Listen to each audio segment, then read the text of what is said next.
Everyday Philosophical Questions Chapter 1. Are Animals Evil?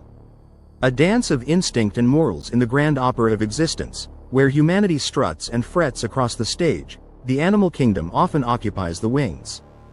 We deem them our companions, our prey, our symbols, but rarely do we peer closely enough to ask the truly profound question: are animals evil? Morality, a concept so elegantly draped across the human shoulders, seems ill-fitting on the scales of a serpent or the wings of a hawk. We define it by intention, by choice, by an understanding of right and wrong that guides our actions. Can this tapestry of human morality be stretched to encompass the snarling wolf or the cunning spider? On the surface, the case for animal evil paints a stark picture. The lion's hunger dictates a bloody ballet, the crocodile's ambush a silent tragedy. Nature, red in tooth and claw, seems indifferent to suffering, driven by instincts honed over millennia. Yet, to label these actions as evil requires peering beyond the lens of human judgment. Animals lack the philosophical baggage of societal constructs. They do not ponder good and evil, they simply exist, driven by the primal directives of survival and procreation. The lion's hunger is not malicious, but a biological imperative. The spider's web, not a cruel trap, but a woven extension of itself. To call these actions evil is to project our own moral framework onto their instincts, a futile exercise in anthropomorphism. But the stage of existence is rarely so clear-cut. Between the stark black and white of instinct lies a fascinating gray area. Can an animal, acting within its biological mandate, still exhibit actions we can deem morally problematic? Does a mother bear, defending her cubs with savage ferocity, cross the line between instinct and something altogether darker? Consider the chimpanzee, our closest evolutionary cousin. Studies have documented instances of intergroup violence, even cannibalism, driven by territory and dominance. Are these acts, so similar to some of humanity's darkest chapters, evidence of animal evil? Or are they, like the lion's hunt, simply another facet of the survival game, albeit played out on a more complex social stage? Perhaps the answer lies not in a binary decision, but in a nuanced understanding of the animal mind. Morality, for us, is a complex dance between instinct and conscious choice. Do animals lack this crucial second partner in the dance? Or does their simpler cognitive landscape simply translate into a different choreography, one where instinct reigns supreme, unburdened by the weight of moral contemplation? Ultimately, the question of animal evil is not a quest for a definitive answer, but an invitation to expand our understanding of the universe we share. By exploring the nuances of animal behavior, by acknowledging the vast gulf between our conscious choices and their instinctual drives, we gain a deeper respect for the intricate tapestry of life on this planet. Perhaps, then, the question is not, are animals evil? But, can we, with our human lens, even comprehend the concept of evil within their existence? Perhaps, in the grand opera of life, both predator and prey play their roles, not on a stage of good and evil, but on a grander canvas where survival and existence form the sole, primal score. And while the question of animal evil may remain unanswered, the journey of seeking an answer, of peering into the eyes of a beast and seeing not a monster, but a fellow actor in the grand play of existence, that journey itself is what truly enriches our own humanity. Chapter 2. Is happiness the ultimate goal? A symphony of pleasures and purpose, like a shimmering mirage in the desert of existence, happiness beckons us. Philosophers across ages have wrestled with its elusive essence, crafting intricate maps to navigate its treacherous terrain. But is happiness truly the ultimate destination, the summit of human achievement, or is it a fleeting butterfly, best admired in passing? The siren song of pleasure, happiness's immediate cousin, is undeniable. From the sweet tang of victory to the sun-warmed embrace of a loved one, these fleeting joys light up our path. Hedonists, like Epicurus, championed this pursuit, urging us to savor life's sensory gifts, weaving tapestries of pleasure to banish suffering. Yet, as the echo of laughter fades and the warmth of sunlight cools, a nagging question remains. Is a life built solely on the sands of pleasure a life well lived?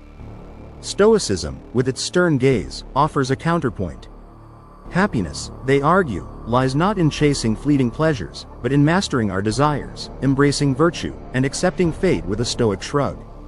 By aligning ourselves with nature's grand design, we cultivate a resilient inner peace, an unyielding calm that weather storms of circumstance cannot touch. But does this quiet fortitude, devoid of the fireworks of joy, truly quench the human thirst for happiness? Perhaps, the answer lies not in a singular philosophy, but in a mindful symphony.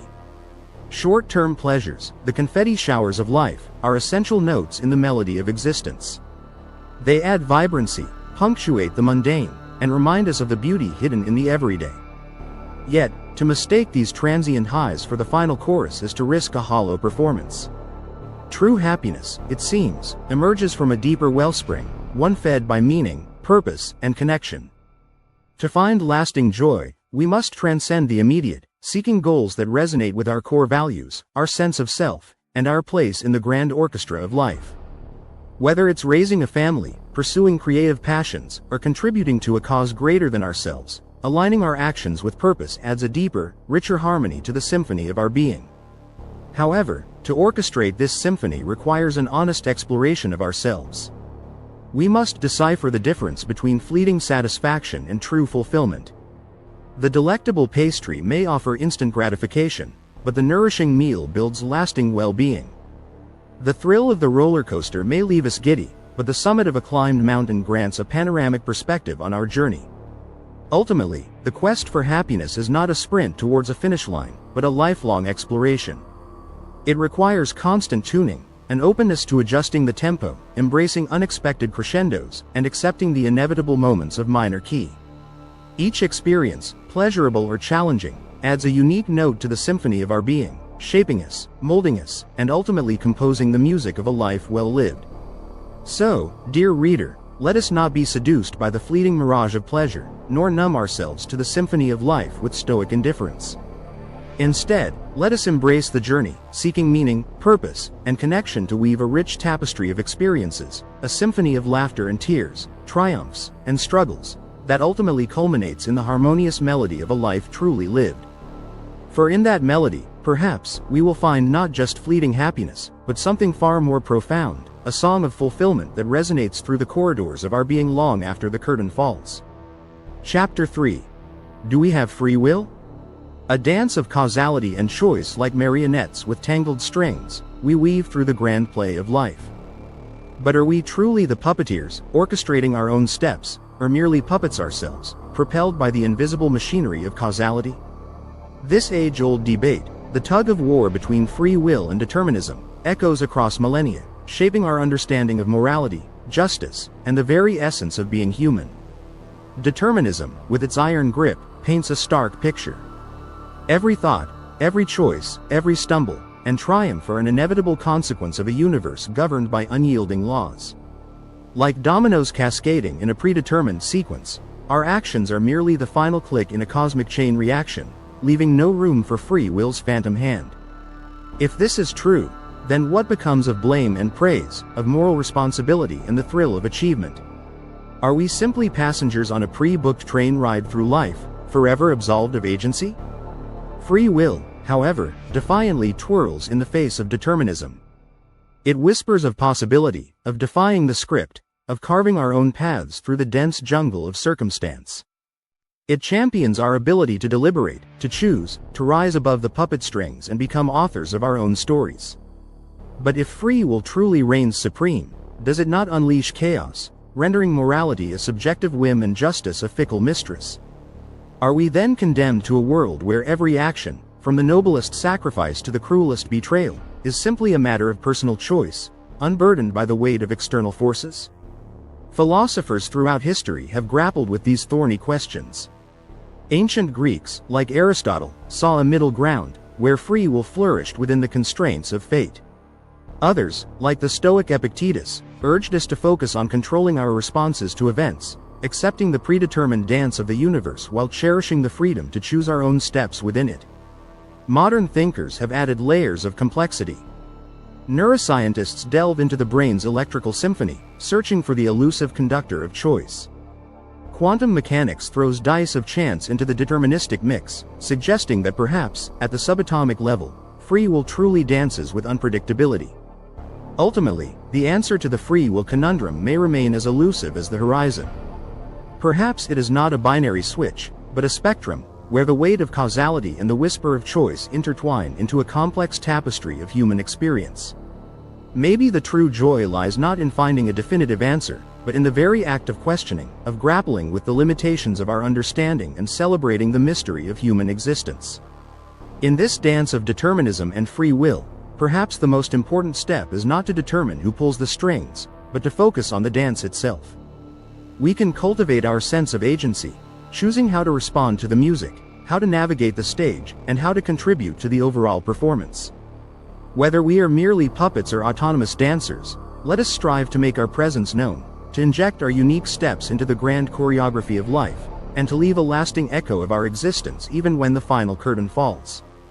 By acknowledging the complexities of the debate, celebrating the mystery of human experience, and focusing on the choices we can make within the dance of existence, this chapter encourages readers to engage in introspective thought, embrace the ambiguity of life, and find meaning in the journey, regardless of who holds the strings.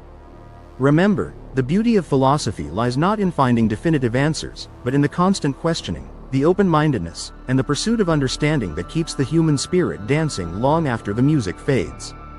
Chapter 4. What is the meaning of life? A symphony without sheet music. The question that has echoed through philosophers' minds and poets' verses since the dawn of time. What is the meaning of life? Does our existence, this flickering candle in the cosmic darkness, hold an inherent purpose, or are we merely dust motes dancing in a meaningless void? It is a question that can both paralyze and exhilarate, propelling us on existential quests and reminding us of our fragility in equal measure. Many have dared to paint the landscape of meaning with their philosophical brushes. Ancient Greeks, like Aristotle, sought purpose in a life well lived, guided by virtue and the pursuit of knowledge. For them, meaning bloomed in fulfilling our potential, contributing to society, and leaving a legacy that surpassed the fleeting shadows of our own mortality. Religions, with their grand cosmic tapestries, offer another brushstroke. They weave tales of divine creators, preordained destinies, and ultimate rewards beyond the grave. In these canvases, meaning lies in adhering to prescribed paths, serving a higher power, and securing a place in eternity's embrace. But not all philosophies sing the same melody. Existentialism, with its stark gaze, confronts us with the abyss of meaninglessness. It strips away comforting narratives, declaring that we are born into an indifferent universe, free to forge our own purpose, however fragile, absurd, or ultimately meaningless it may seem. This stark truth, while daunting, can also be liberating, urging us to create our own meaning, sculpt our own values, and embrace the responsibility of authorship in a world devoid of divine scripts. Nihilism, the philosopher's grim reaper, arrives on the heels of existentialism, offering not only the absence of meaning but the futility of seeking it. In its eyes, life is a cosmic joke, a pointless struggle against inevitable oblivion. Yet even nihilism holds a perverse beauty, a defiance in the face of the absurd. It encourages us to laugh in the face of the void, to embrace the fleeting joys of existence without clinging to illusory grand narratives, and to find meaning, however temporary, in the simple act of being. Ultimately, the question of life's meaning is not a philosophical puzzle with a one-size-fits-all answer. It is a symphony without sheet music, a blank canvas begging to be filled with the colors of our own experiences, values, and aspirations. Perhaps meaning lies in the pursuit of knowledge, the embrace of love, the creation of art, the fight for justice, or simply the quiet joy of a sunrise.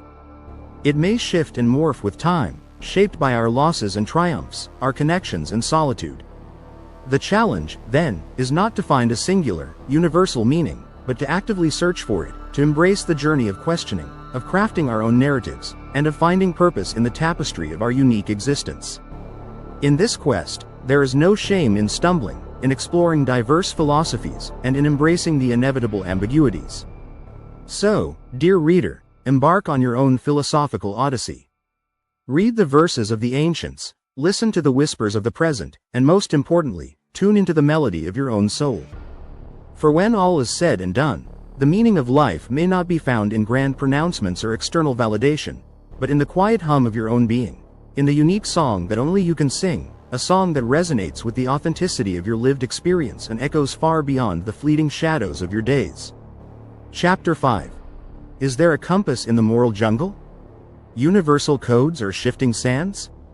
Like explorers navigating a trackless jungle, we traverse the moral landscape, seeking a guiding compass, a universal code that dictates right from wrong. But does such a compass exist, or are we simply lost in a tangled thicket of cultural relativism, where morals shift like sands beneath our feet? This age-old quest for moral bedrock has ignited philosophers' debates and shaped the course of civilizations, leaving us forever grappling with the question: are there truly universal moral principles, or do our ethical compasses spin wildly with every cultural breeze? Moral objectivists, with their unwavering gaze, insist on an absolute North Star guiding human conduct. They argue that certain principles, like the sanctity of life, the pursuit of justice, and the rejection of cruelty, are not mere social constructs, but fundamental truths inscribed in the very fabric of reality. These truths, they claim, exist independent of culture, history, or personal preference, serving as an eternal compass for navigating the moral jungle. Yet, cultural relativism paints a starkly different picture. It whispers that morality is a chameleon, changing colors to blend into the local environment. What is virtuous in one culture, say filial piety in the East, might be seen as suffocating in the West.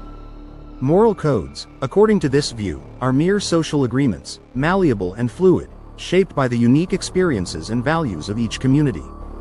In this jungle, there is no fixed North Star, only shifting sands of ethical relativism. History lends weight to both sides.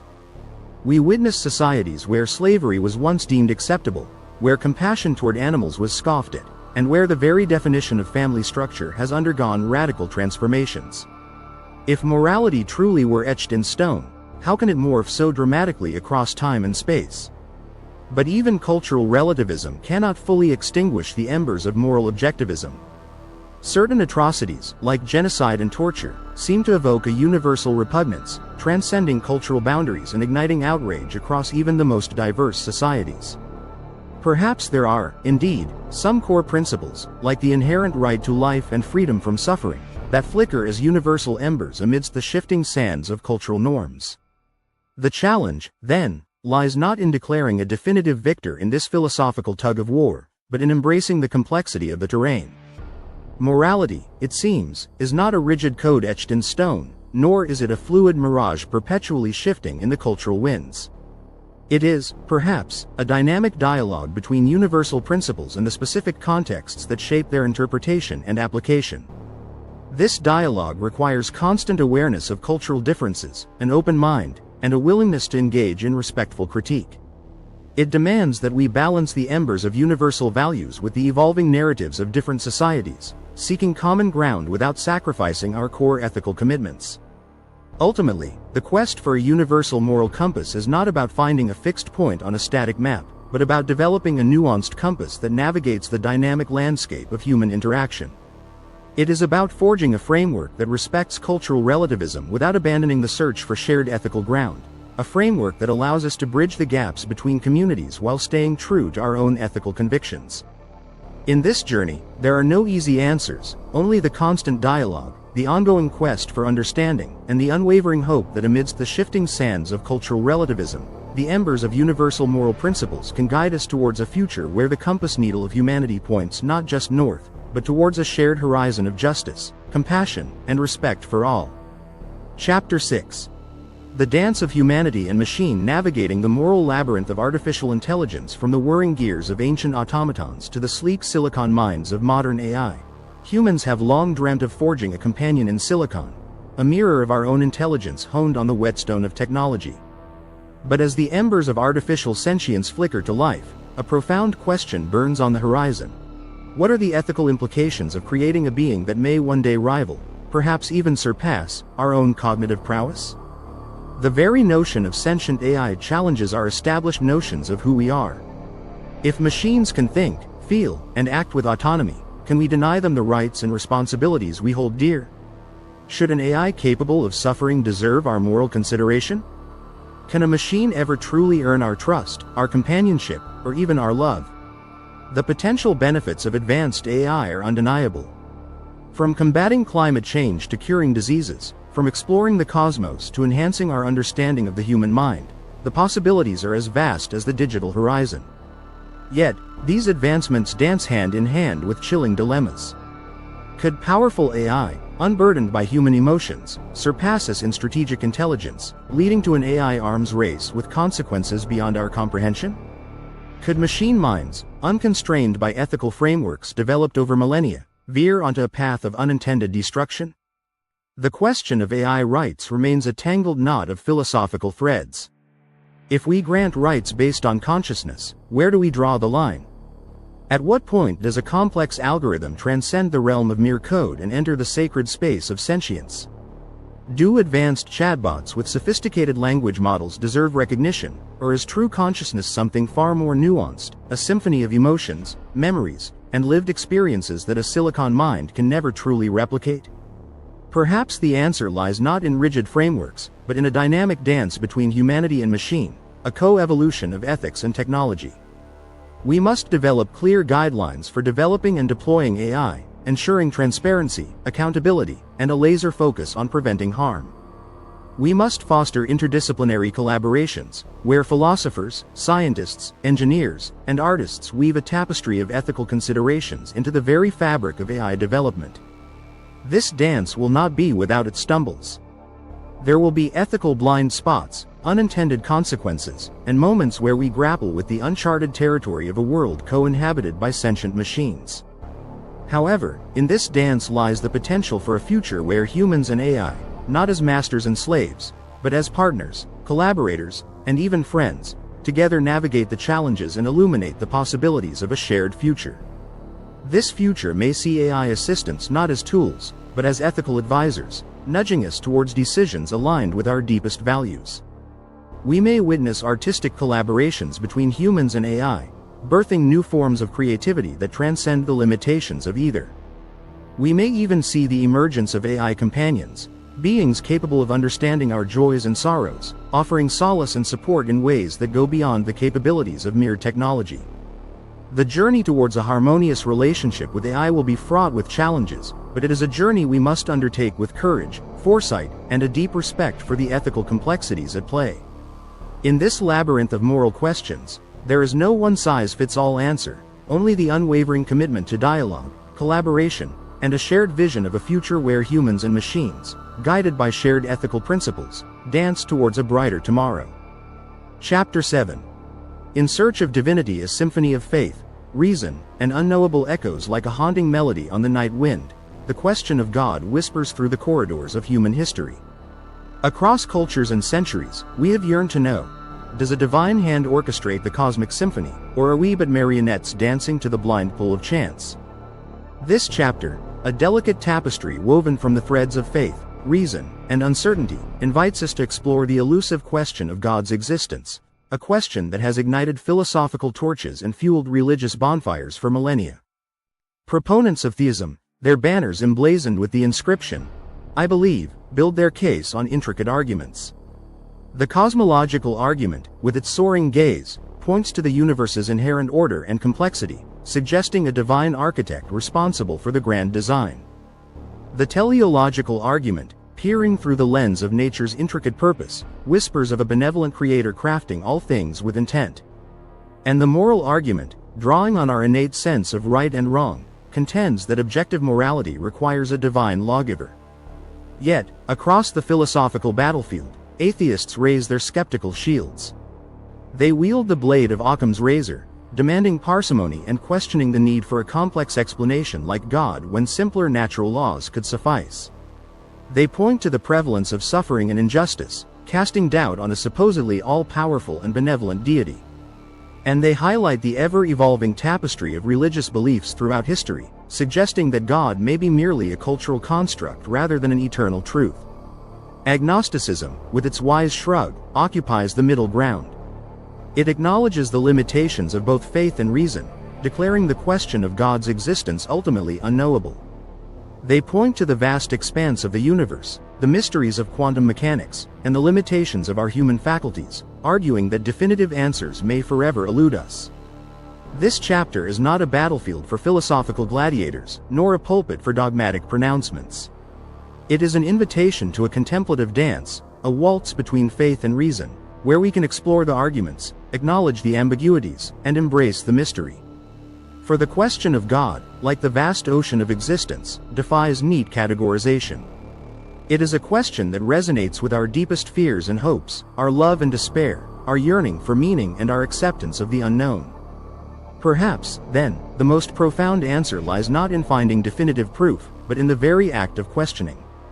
In delving into the philosophical arguments, in embracing the limitations of our knowledge, and in appreciating the diversity of human beliefs, we embark on a journey that enriches our understanding of ourselves and the world around us. This journey, fueled by curiosity and respect, allows us to appreciate the awe-inspiring complexity of the universe, the tapestry of human experience woven with threads of faith and doubt, and the undeniable mystery that lies at the heart of existence. Chapter 8. The Dance of Self and Other. Can we truly leave the stage for someone else? Like a lone star casting its light on a vast, unknowable sky, the concept of altruism flickers in the human psyche. We marvel at acts of extraordinary selflessness, stories of heroes diving into icy rivers or risking their lives to save strangers. But as we peer closer, a shadow of doubt creeps in. Is true altruism an act devoid of any self-interest, a mere mirage, or can it truly bloom in the arid landscape of the human heart? Psychological egoism, with its cynical gaze, casts a long shadow over the stage of altruism. It whispers that every act, however noble, ultimately serves some internal purpose, some hidden benefit that ripples beneath the surface of selflessness. The satisfaction of a good deed, the warm glow of heroism, the social currency of good reputation, these, it argues, are the invisible strings that truly pull the puppet of supposed altruism. But is this cynical lens all there is to the story? History's grand tapestry shines with countless threads of genuine selflessness. From Mother Teresa tending to the sick in Calcutta to Schindler risking his life to protect Jews during the Holocaust, these individuals stand as testaments to the possibility of transcending self-interest. Their actions, while potentially fueled by internal rewards, ultimately resulted in a net good for others, a selfless offering on the altar of humanity. Literature, too, echoes with tales of altruism. Victor Hugo's Jean Valjean sacrifices his freedom for a stranger, while Fyodor Dostoevsky's Prince Myshkin radiates unwavering compassion amidst cruelty. These fictional characters, though imagined, touch us with their selflessness, reminding us that the potential for genuine care for others resides within us all. Perhaps the answer lies not in a binary dance of pure selfishness or absolute altruism, but in a more nuanced waltz. Our actions may be driven by a complex interplay of motivations, a symphony where the notes of self-interest and concern for others blend and weave into a tapestry of human behavior. In this symphony, even acts with a hint of internal reward can contribute to a greater good, ripples of positive change that extend far beyond the personal.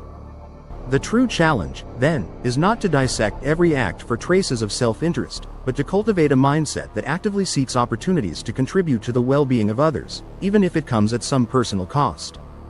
It is to nurture the soil of empathy, allowing compassion to bloom, and to embrace the inherent value of acts that benefit others, regardless of the motivation that fueled them. Ultimately, the pursuit of true altruism is not about achieving some impossible state of absolute selflessness. It is about a conscious effort to tilt the scales towards the other, to step off the center stage of our own desires and allow the spotlight to shine on the needs of those around us. It is about recognizing that our stories, while individual, are woven into the fabric of a larger narrative, and that our actions, big or small, can contribute to a brighter, more compassionate world.